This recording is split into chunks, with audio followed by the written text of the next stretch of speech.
let's say, like the primary key of what they would want for a database. And again, trying to implement a primary key and seeing that there's a lot of clashes between multiple rows, that was a good indication that there were some discrepancies going on. And so I guess to answer your question is they did provide us with some specifications and a guideline for when we're actually recrossing this data. Was there a question over here? Let's make this the last question. Oh, last question, okay. And if you have more questions, we'd be happy to answer questions later. Oh yeah, will you pop your info on the screen while I ask the question, like contact info? I don't think it was on the slide, but, Just kidding. But I think I'm sure we can get it away. And Okay. not to mention, I'm actually still a student here on campus. Okay. So in fact, I recognize a few people in my class and things right now. So just let me know. I'll Okay. be around. So my question was, what technology are you using to collect all of this data? Yeah, actually. So right now what we're doing is we built an analysis tool, and how we got the data is, again, they gave us these giant files. And what we were doing is, because Portal is using PostgreSQL, so that's what we did locally, is we just spun up a PostgreSQL database on our own computers, just again, to hold it temporarily while we run the application. And again, if we can find a way to help, I guess, streamline and just automate that process, that's what we're looking for. But is the technology you're using, like on each bus, there's some device that collects all of this information when it makes a stop? Yeah, so each bus contains, it's called BDS. It's this hardware system they have that actually like collects the data, and then sends it out to the data archive that's been storing this data as well. Well, thank you very much for listening.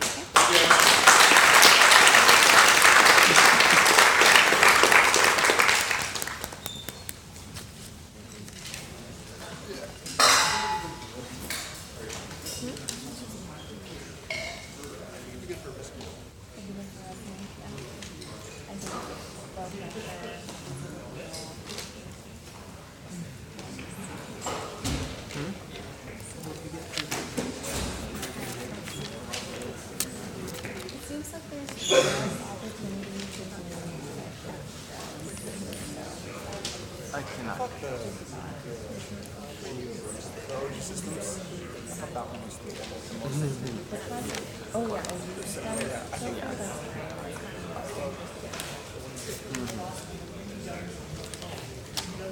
afternoon, everyone. I'm Julia Karakuri. We are from Montgomery County. Thank you for giving us the opportunity to participate in this. I see a few familiar faces. We are very excited to do this. I'm here just to give a brief overview about who we are, and then I will hand it over to my associates here, Ilma Kennedy, Luis Ochoa, and Jude Kalatipuri. They will give a little bit more detailed introduction when they go through the presentation. And I have the accountability for application services in IT. So as an introduction, we figured we'd take about a minute or so to show this video, which actually talks about what we do at Montgomery County. Yes.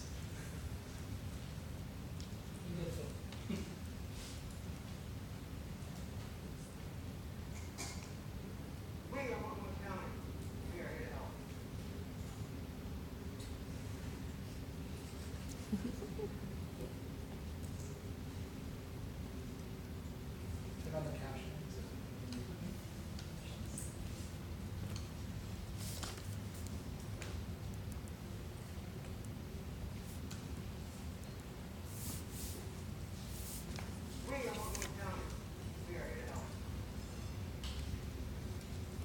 Could you move the mouse?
80,000 is not going to take any investment.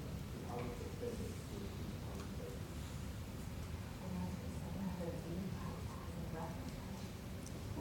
We go 32,000 RFP to one of our senior facilities. We're providing over 74,000 hours of supervised community service. We've had $400,000 in 2 elections. We checked out 22.7 million books and other items. We help reduce the potential for disease by preventing over 1 billion mosquitoes from taking place. We provide exceptional law enforcement services to the over 725,000 Multnomah County residents, the over 6 million annual visitors to the scenic area. For more information, visit our website at bothco.us. So that gives you an idea of all the things that we do at Multnomah County. Here in IT, county IT, we provide services to all the departments who provide the services to the community. So we have about 180 full-time employees who help support all these departments. And we, as you can see, we provide a very wide and diverse variety of services. And our software reflects that. So I'm going to hand it over to the next person. Which is about the video. Kill the Internet Explorer. Bro.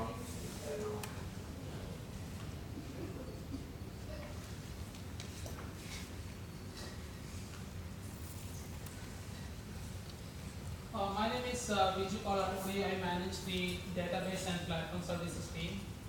So this project is a dashboard project for the application health. So Multnomah County has 150 plus applications, and this dashboard project will consolidate the application health, pulling data from different sources and bringing into a single dashboard. So we are planning to have an application which will pulls the data from on different applications. Some of them are on-premise, some of them are on Microsoft Azure Government Cloud, some of them in the commercial cloud. So this dashboard projects pull the data into a dashboard so that it can be consumed through web or mobile APIs. So currently, when there is any application failure or when there is any performance issues, we don't have a single source to collect those information together. We have different disjoint groups like help desk or networking team or applications team, database team. So we need to there is no streamlined process to understand where the problem is, and we need to work with different groups to get that information correctly. So we are trying to have an application dashboard which pulls the information from all these different sources and brings into a dashboard. So a scenario where when there is any kind of disaster situation or whether during that situation it's very difficult to have everybody if we don't have this application, we have to have everybody's resource we pull them in order to get this information correctly. So that's why this consolidated dashboard will brings the information and bring it to a single place. So the programming part of it is C# or Python, and along with the PowerShell, that is the programming part of it. So there are two choices of the databases, either Azure SQL database or Cosmos DB. So we need to determine the need of evaluation. So since this is an API based application, that's why that's another technology stack we are using it. For the messaging, we'll be using the enterprise service bus as well as the Event Grid and Event Hubs. For the overall integration, we use the Logic Apps. So for the resource status and monitoring, we use the log analytic and Azure Monitor. So the C# or Python or the PowerShell program will pull all information from all different areas to get a consolidated view of the health of the IT applications. Any questions? Yes. How do you determine health of an application or lack thereof? Like, what exactly are we gathering? What kind of numbers? So there might be there could be a performance issue, or the applications may be down. So in both situations, we don't know where the problem is. It could be a network problem, it could be a database not available, or it could be application itself might have a problem, or part of the application might be a problem. So that is where using this log analytics and we will get that information. So this application dash program is to consolidate everything into a single dashboard. How many things would you want to see in the final product and stuff? 'Cause 150 health checks on a bunch of different nested sites and stuff seems like a lot of work, or it probably might be feasible and stuff. I'm just curious, if there's a target number in mind and stuff, what's better. So we can put it in we can have one showing either the failed application or something for which performance is not that application. So that is something which we can determine and we can put it in the dashboard accordingly. So again, it will be consumed by different departments. So it's API driven. So again, each department may be looking something different there. So. Yeah, I had the same. Oh, sorry. I had the same question that he asked, basically. Okay. So are you looking for something where we build software that analyzes each of these applications and then, altogether flags it if it needs some service to be done with the application? Or are you looking for something that collects data from each application? Does each application already have some report that it gives if it's not functioning well, or do you need us to look at each app and figure that out? So we are collecting those applications, and we use the Azure Monitor and Log Analytics, which will pull some information. So using the program, we consolidate everything into a single dashboard. So the first part of the question, yes, we collect information from different applications. Okay. Yeah. So can you elaborate on what you mean by log analytics? And then also, my question is also, are all of Multnomah County services you want health checks and monitoring for, do they all exist in Azure Cloud, or are some of them off of the cloud? So currently we have only very few applications on the cloud. So but using this tool, this dashboard which we are building, we are planning to collect information not only from the Azure cloud application but also from on-premise applications. Would we have access to the applications, or would you look at spinning up some kind of a test environment to test this kind of stuff, or what would that look like? So say that again? Would we have access to this information already, or would we be expected to kind of spin up a test environment and deploy this first? Oh yeah, of course there will be, yeah. There will be a test environment.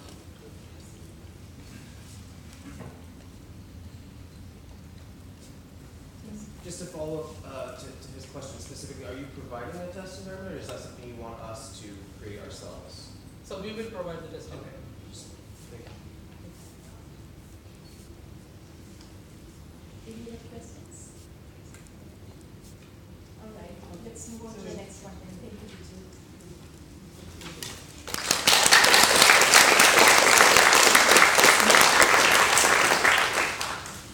Hello, everybody. I hope everybody can hear me well. My name is Luis Ochoa. I'm the Software Development Manager for Custom Applications in the Microsoft stack for Multnomah County.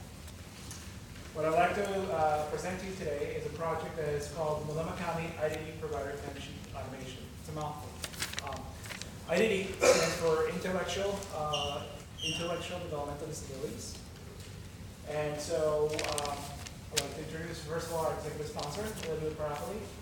I'm the project manager. The project is our stakeholders, which include the program director for DCEHS, ID, and the department, as well as supervisor and program technicians. I've heard a lot of the questions before we ask. Yes, the staff is prepared to be available and answer questions as needed. So ignore this slide, this slide or the next slide. I put a plethora of information so you guys can take afterwards and kind of look about. I just want to just talk about what this is. So, the state of Oregon employs within Multnomah County 1,500 plus identity providers. These are average citizens that have some specialty and help people with intellectual developmental disabilities in some form or other. The state employs them, but it falls into Multnomah County Department of Human Services to collect the data, verify the timesheets, and then submit to the state that it's been verified and collect all gathering, supporting materials, receipts, and what have you to do so. How this is being done today? It's being done via a Gmail account, right? So providers today take pictures of timesheets on their phones. Some of them actually are sophisticated enough to enter their timesheets in PDF and print out and put their notes and sign. Others print out the timesheet and scribble on them and then take pictures and send them forward. In addition, they might take pictures of receipts or any supporting evidence for any claims they have filed. The first problem with this approach, other than the fact that it's going to Gmail and there's a staff kind of contending for it, is that as technology improves and mobile phone improves, the pixels per images increases. We have 1,500 plus providers. So we have already maxed out the Google account limit, which is extensive. So Google allows you a couple of grace periods, right? 5 tries. When after 5 tries, your account is shut down permanently. So, in addition, their Department of Human Services, which is only one department that this workflow works for, they basically employ or dedicate 8 FTEs to work on this twice a month. So these 8 FTEs, this is not their main responsibility. We're pulling out people that are providing services to our vulnerable population in order to process these. It is estimated it takes 8 people 50% of the time in a month. So we're talking about 8 people, 2 full weeks employing this. The problem with this is that every single year we grow between 20 and 39%, so it requires an additional FTE allocated to it. So that combined with the space requirement complexity is becoming unmaintainable. The other problem, so why does it take so long to process these? It takes so long because there is no quality assurance of data. A lot of these submissions, because they're just pictures and going into a Gmail account, basically there's no business rules that are applied to it. So a couple of business rules is the timesheets have to be entered in a proper format. There has to be progress notes towards the patient entered. There has to be a signature. And there's these other kind of rules. Well, you'd be surprised how many of these we kick out, and then we have to open up a Gmail account, start this, send an email back to the customer saying, hey, this is a problem, this is any change happens over and over and over again. When it's finally, the quality checks pass and everything is correct, the staff then logs into the state system, right, which is called Express, and then looks at the submission and says, oh, you got 40 hours? Express says 40 hours? That's it, approved. Now I only have to do that 1,500 more times. Twice a month, that's 3,000 times, incrementing at 20 to 39% every year. So, any kind of optimization here, right, it creates real life benefits, right? So the proposal here is this. So there are 3 goals that we need to achieve for success, plus 1 really cool stretch goal. So what does this do?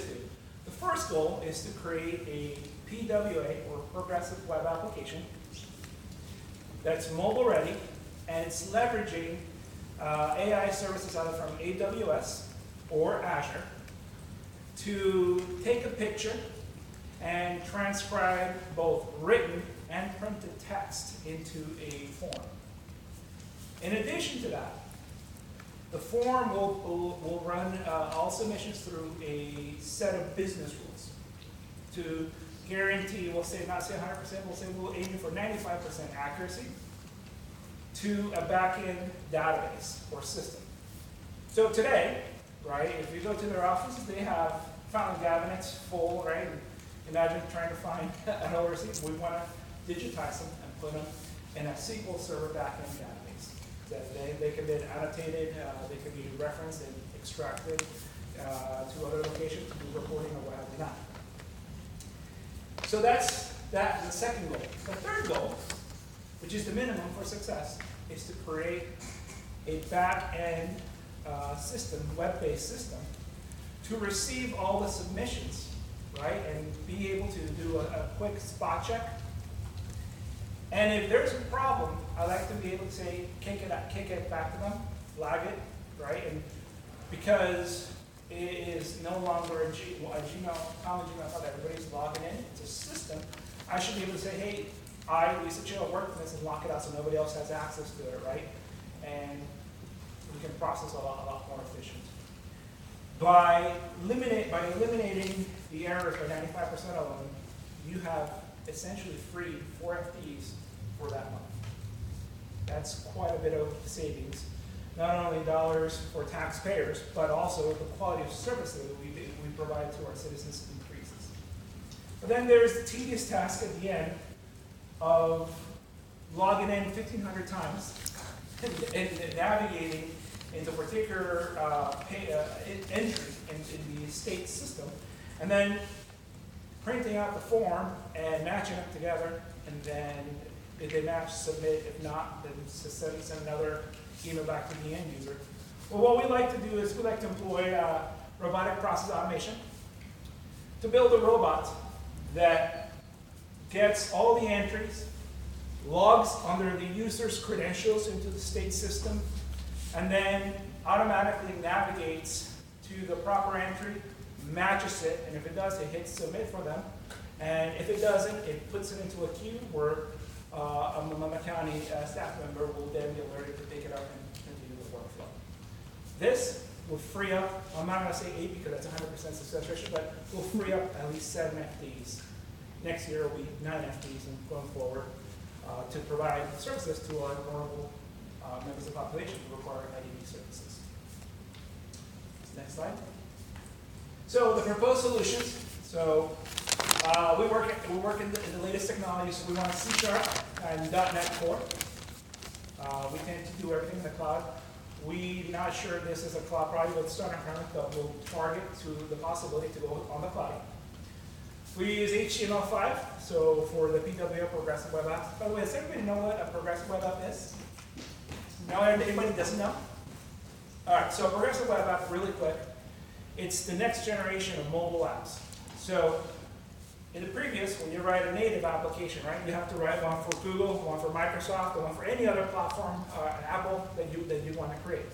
So a Progressive Web App is written in HTML5, and it's dynamic. It adapts itself to all the different aspect ratios, even to a web browser. And then if you're on a mobile phone, it's able to leverage mobile phone features. Examples of these are Starbucks. Who here has ordered Starbucks online?